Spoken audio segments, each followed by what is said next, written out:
दोस्तों नमस्कार, मैं हूं केशरी पांडे। आप देख रहे हैं अनकट रियल कवरेज।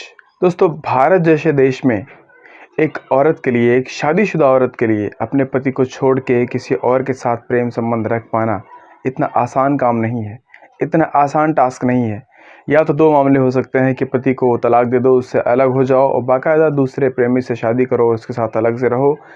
दोनों का मेल मिलाप रहते हुए दोनों के साथ कंबाइंडली रिश्ता रखना शायद इतना भारी पड़ सकता है कि वही हुआ है जो मैं आज की घटना में लाइव आपको सुनाने जा रहा हूँ।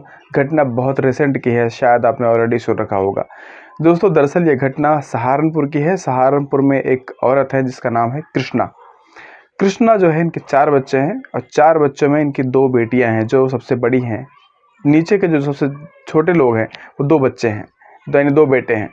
इन 4 बच्चों के साथ कृष्णा अपने पति के साथ रहती थी, लेकिन कहते हैं कि जब पति के साथ रहते रहते इनकी अनबन होती है, इनका डेली बेसिस पे उससे मनमुटाव चलता रहता है और इसके चलते कृष्णा के नज़दीकी दीपक नाम के एक आदमी से होनी शुरू हो जाती है।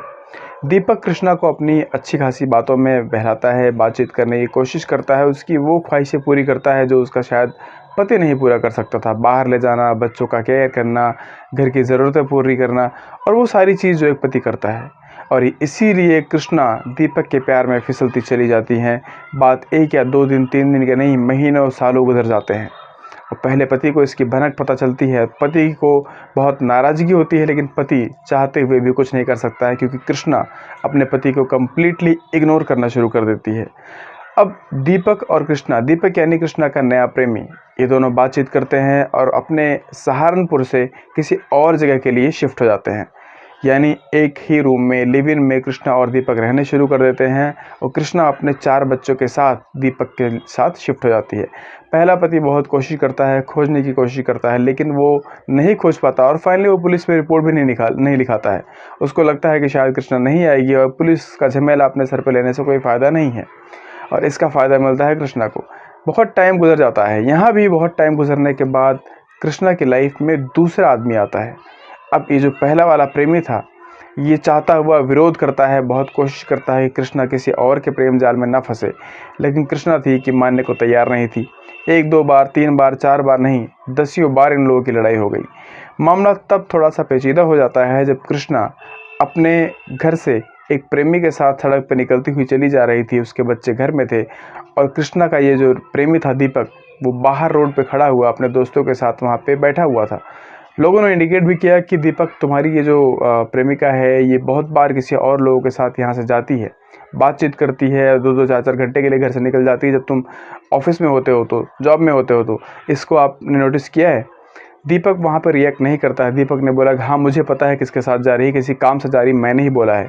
लेकिन वास्तव में ये बात दीपक के माइंड पे क्लिक कर गई और दीपक ने इस चीज़ को इतना सीरियसली लिया कि तुरंत जाता है। जब कृष्णा 2-3 घंटे बाद वहाँ से आती है, कृष्णा से पूछताछ करता है, बातचीत करने की कोशिश करता है कि लेकिन कृष्णा जो थी वो मानने को तैयार नहीं थी। कृष्णा अपने प्रेमी दीपक से क्लियरली बोलती है कि मेरी ज़िंदगी में आने की कोशिश मत करो, मैंने तुमसे शादी नहीं की है। और ये बात दीपक को चुभ जाती है और इस कदर चुभती है कि दीपक ने कृष्णा को अपने रास्ते से हमेशा से हटाने का प्लान बना लिया। अब सिलसिला ये उठता है कि लगभग 20 दिन पहले से कृष्णा दीपक को अपने फ़ोन पे ब्लॉक कर चुकी है। उससे बात करना कम्प्लीटली बंद कर देती है।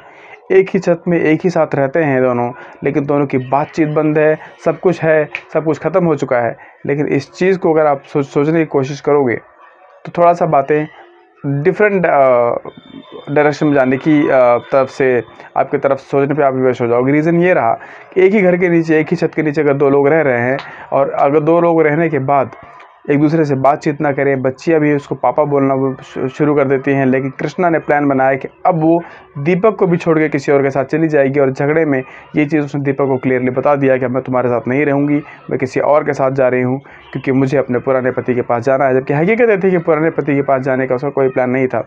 और इस चीज़ को दीपक ने इतना सीरियसली लिया कि कृष्णा को प्यार से बात करने के लिए घर के बाहर बुलाया और वहाँ पे एक बड़ा नाला होता है, रात के समय बुलाता है और कृष्णा के मुंह को ज़बरदस्ती बांधकर नाले में धक्का दे देता है और बाहर तब तक उसको नाले में दबा के रखता है जबकि कृष्णा की जान नहीं निकल जाती।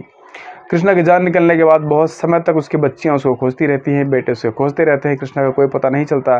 लेकिन मौत के काफ़ी टाइम गुजर जाने के बाद पुलिस की एक टीम ने कृष्णा की जो बेजान शरीर थी उसको कवर अप कर लिया और मौत का खुलासा कर दिया। और एसएसपी ने इस टीम को जिसने मौत का खुलासा किया उसकी पीठ थपथपाई है, क्योंकि मामला काफ़ी पेचीदा था।